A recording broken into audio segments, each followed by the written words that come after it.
C'est qui avait raison? C'est qui avait raison? C'est qui?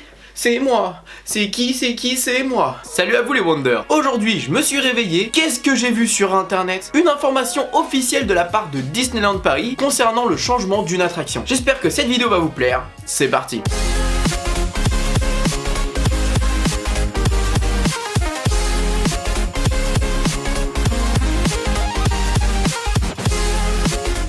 De quelle attraction je parle? Space Mountain? Non. Hollywood Tower Hotel? Non. RC Riser? Non. Je parle évidemment de Rock'n'Roller Coaster. Comme je vous l'ai annoncé il y a bientôt un an, eh bien le projet de Disney c'est que Studio se sépare en deux parties. Un côté Marvel et de l'autre, eh bien le côté Pixar. Et vous commencez à le voir un peu plus à ce côté Marvel justement. Ils ont prévu que Backlot, donc la zone Backlot, avec Rock'n'Roller Coaster, Armageddon et Stunt Show, etc., eh bien se transforme en Marvel. Je me souviens que d'ailleurs j'avais annoncé dans cette vidéo que les rumeurs c'était que Rock'n'Roller soit en Spider-Man parce qu'il y avait Spider-Man qui était en face, mais que moi je voyais très bien Iron Man parce qu'on sait que Tony Stark est fan de AC/DC et que AC/DC colle bien avec le thème rock'n'roll, la musique, le fait qu'on soit dans un ride voilà, qui bouge avec de la musique un peu comme Aerosmith. Pourquoi pas du Iron Man pour le roller coaster? C'est vrai que j'ai eu l'écho de Spider-Man à la place d'Aerosmith, mais ça peut être également Iron Man car on sait que Iron Man est fan d'AC/DC et on resterait dans la thématisation de rock'n'roll. Je me rappelle que vous étiez nombreux à dire que c'était nul et que c'était pas une bonne idée. Et pourtant mon idée s'est confirmée durant la Japan D23. C'est une D23 qui se passe au Japon et c'est vrai que c'est rare qu'on ait des informations durant la D23 et bien pour notre parc français, mais comme c'est la première année où durant la D23, eh bien on appartient à la Walt Disney Company, eh bien ça y est, on a des informations pour notre parc. On n'a pas eu non plus énormément d'informations, mais on sait que du coup Rock'n'Roller Coaster va se transformer en Iron Man avec les Avengers. On sait forcément la saison de Marvel en juin, et on a des exemples visuels des chambres de l'hôtel New York qui va se transformer en Marvel. Bon, dans cette vidéo on est là quand même pour parler de Rock'n'Roller Coaster. Je vais être honnête avec vous les amis, mais moi je suis super content de ce changement. Je vais vous expliquer un peu pourquoi. Je trouve que le backlot en fait au studio, eh bien c'est un peu une zone morte. C'est une zone où il se passe pas grand chose, c'est un peu trop vide. L'espace qu'on a quand on arrive près de Rock'n'Roller Coaster, c'est vide, y a rien, enfin... Ça claque pas, ça pète pas comme une attraction Disney qu'on a l'habitude de voir en fait. Quand on compare Rock'n'Roller Coaster avec Space Mountain, non. Quand on compare Rock'n'Roller Coaster avec Phantom Manor, non. Quand on compare Rock'n'Roller avec Star Tour, non. Pour moi, quand j'arrive devant Rock'n'Roller Coaster, ça peut très bien être une attraction de fête foraine en fait. Un grand bloc métallique avec une devanture. Bah...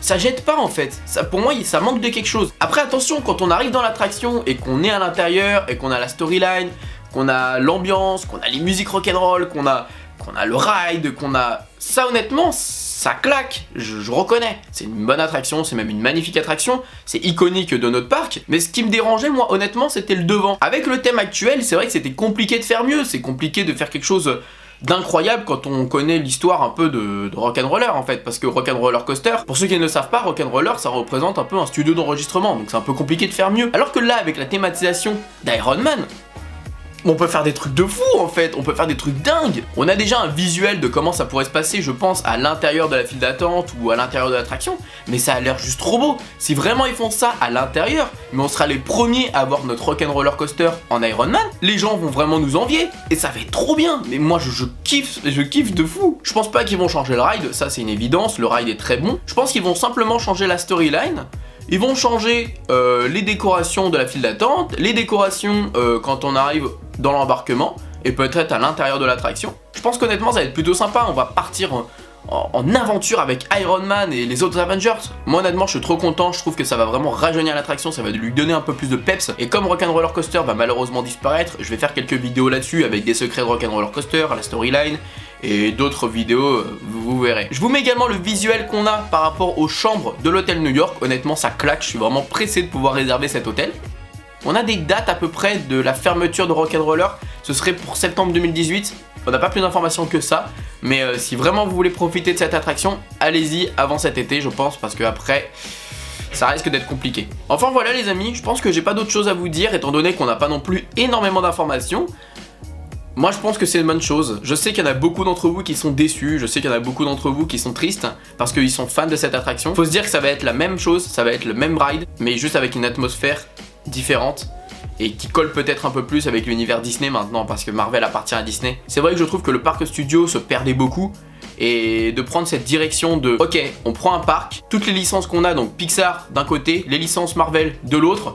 Moi j'aurais beaucoup aimé qu'on ait aussi les licences Star Wars à l'intérieur de ce parc, pour vraiment faire un parc licence et un parc forcément Disney pur. C'est pas comme ça que ça se passe parce qu'on sait très bien que malheureusement Star Tour est déjà à Disneyland Paris et qu'ils vont pas le changer pour le mettre au Walt Disney Studios, ça coûterait beaucoup trop d'argent. Pour le moment, je trouve que ça se dessine plutôt bien pour Marvel et Pixar.